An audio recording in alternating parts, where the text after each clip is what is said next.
So glad you could join us once again. We are joined, as always, by Greg Engert, beer director for the Neighborhood Restaurant Group, a James Beard Award nominee. The group includes Birch and Barley, where we are this time out, a little bit different. Upstairs is Church Key. Good to see you. Sure. What's on tap this week? So this week, we are going to dive into a beer from Stone Brewing Company out of Escondido, California, a classic craft brewery. They've been around since 1996. And this beer is called Lukcy Basartd, but actually it's spelled Lukcy Basartd.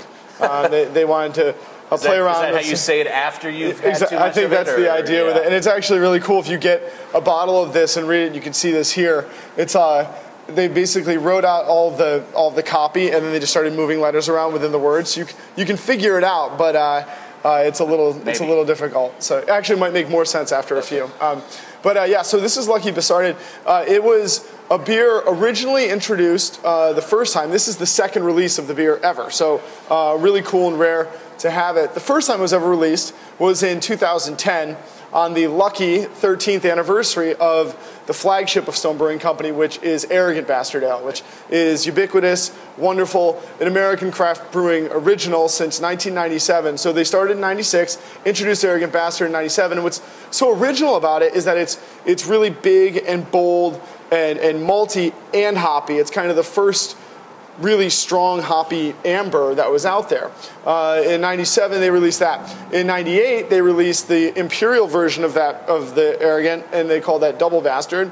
I had that just recently. Did you? Yeah. And they just released it along with this recently as well, so it's super fresh if you see it on the shelves. They've released Double Bastard once annually now for the past since 1998. And then, like I said, the lucky 13th anniversary of Arrogant saw this come out in 2010. And at the time, they said this is the one-time only release ever for the Lukcy Basartd, unless, of course, we decided to brew it again, which they did this year, which is lucky for us. And what they've done, and the reason why we're seeing the kind of all of these ales come out at the same time, is that they brewed this along with the double and the regular Arrogant, and even some oaked Arrogant Bastard, which is Arrogant Bastard matured on oak chips, and released them all at the same time. And actually, right now, Church Key is in a competition with about 200 other bars throughout the U.S. to win the most arrogant bar contest, which basically means who can sell the most of these beers in a full week. So that's kind of why they all came in at the same time. The great thing about this version is it combines all the elements of the others. So what they've done for this is taken Arrogant Bastard, which is a 7.2% super hoppy and pungent amber ale. They've blended that in with the big brother, the double, as well as some oak chips, which is the essence of the oaked version as well. Then and this is all happening post-fermentation in a conditioning tank. They added in the oak and then a bunch more hops to kind of dry hop it. And then they released this as the beer we have in front of us. It's got a great color, doesn't it? Yeah, it's nice kind of So what would this style, hue. then what style would you call it? Well, it seems like now I find myself retreating to the American Strong Ale as the style. But it's a great question and indicative of why style can be so kind of misleading, and why I think we're getting away from style in craft brewing. If for no other reason, then brewers are not following style guidelines as they once did. They used to kind of say, these are styles we've seen before. There's the BJCP certification that tells you all these different styles, and you can brew to style. But a lot of brewers, like Stone, so say they've been around since 1996, they've kind of done their interpretation of many styles, and now they're actually reinterpreting their own styles. And so you kind of get to the point where you have lots of beers that are strong and hoppy. They're not necessarily all Imperial IPAs. And so this one we call like American Strong Ale or Imperial Amber or Imperial Red. I mean, you could call it pile of dung, and if it tasted good, you wouldn't care. It's just gorgeous color. Yes, smell those hops. But it's super malty at the same time. Like really malty and really full body on the palate. That's a treat. You see how it's very hoppy, but it's nothing like an Imperial IPA hoppy.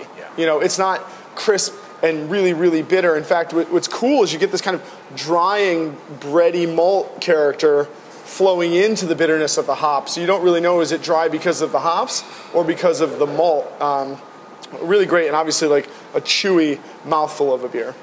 And you may have mentioned already the ABV on this is... This one's 8.5, so it kind of splits the difference a little bit. Not the 10.5% booze bomb. Not that it's too boozy, but the intensity of the double, but also not as mild as the regular Arrogant Bastard. So it blends it all in. And one of the reasons I like it so much is it combines the elements of all of the different ones together. So you've got especially in the nose, the big, pungent kind of green hop dank character coming through.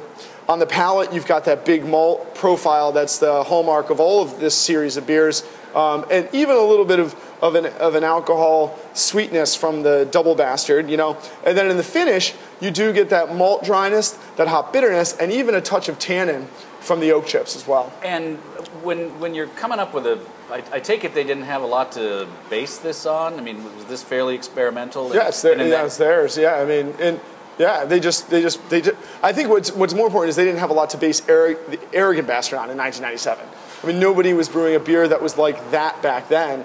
And there's been lots of hoppy ambers since and hoppy red ale since, but that's kind of the original. And the double kind of fits into the same category as like an American barley wine. So you think of like Sierra Nevada Bigfoot or Troegs Flying Mouflon or something like that. But then you're right, this one's kind of singular because first off, it's a blend. It takes an imperial amber, an American barley wine, blends those together, adds even more hops and then some oak chips, and it's all perfectly integrated and situated. And for Arrogant Bastard, for people who haven't had it, I would call that a go-to beer, wouldn't you? Totally. I mean, if you're at a store and I haven't had that, I don't like that, I don't recognize that, okay, Arrogant Bastard right there, I can live with that. All good. And be happy. And actually, this is a really cool point, too, about Arrogant Bastard is, see this is a 22-ounce bottle. 22 ounces are classically American craft. So when you think about like those first breweries that started up, they didn't start off obviously with cans. That didn't happen until Dale Katakis at Oscar Blues started with Dale's Pale Ale. Now cans are everywhere, but that's a latecomer.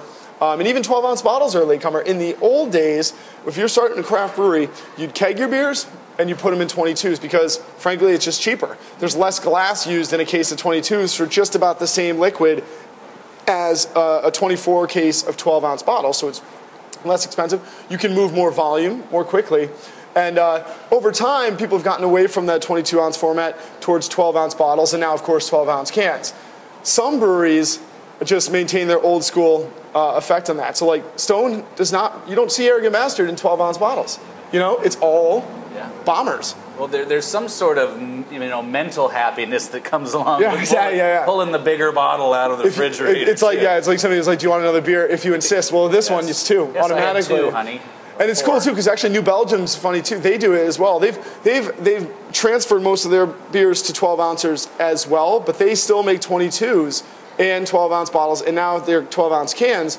And when they come to a new market, they release their 22-ounce bottles before they release anything else. So they show up with 22s of all their beers first, then comes draft in 12-ounce. It's kind of an homage to their beginnings, which was based around 22 ounces. And in addition to that, just the visual aspect of it too, talking about, it's bigger, great, but when you're looking in the case at the store, my eyes are constantly drawn to these first because I'm conditioned to think, well, that's going to be, better. Maybe that's, not necessarily fair or accurate to a lot of breweries that just make it in 12-ounce bottles. That's an interesting point that I even thought about, actually, because in the old days, that's all they could afford to do, really. So everybody was doing it, and those that could move to 12ers. And a lot of times you see bombers today, they're either new, smaller breweries that are just opening up, or bigger breweries. I mean, I think Stone is in the top 10 for largeness of craft brewers in America now, going kind of back to their roots. But in essence, you're right, now that the shelves are crowded with 12-ouncers, when you see something like that, you kind of mentally think, well, they wouldn't just put anything into that bottle. Right. It's cool. I'm always looking for these first. Yeah. So it ends up working out. Now, with the additional malty character, does that make it easier to pair with food than your just kind of straight hoppy IPAs? I think it does, but you do have to be careful. Now, maybe the hop character is buried a bit, but the alcohol is up. So it's still going to be a little bit difficult to pair with. I was thinking about this, the great thing about pairings is that it's subjective, and there's lots of things that go with lots of things. So nowadays I kind of just go with my first inclination, and inclinations are often based on what's happened to you that day. So I actually had a really a thick cut corned beef on rye today, and this would be perfect with it, because you think about really rich, thick meats like that, it can withstand the bitterness, the tannin, the booze, and you've got this that slight smoke, the peppery quality, excellent to balance against the sweetness here. The earthy kind of dank pungency dresses the corned beef. It'd be awesome. Great kind of deli beer, but deli beer for that massive piled high sandwich that you have to kind of take apart to eat. So if you see this, grab it, because it's not going to be around. Yeah, it's not going to be around. Like I said, only the second time they've released it, and we don't know when they'll do it again. Okay. Greg, thank you for your time as always. We appreciate it. Everyone, please always do drink responsibly, and be sure to bring your thirst next time for another Beer of the Week.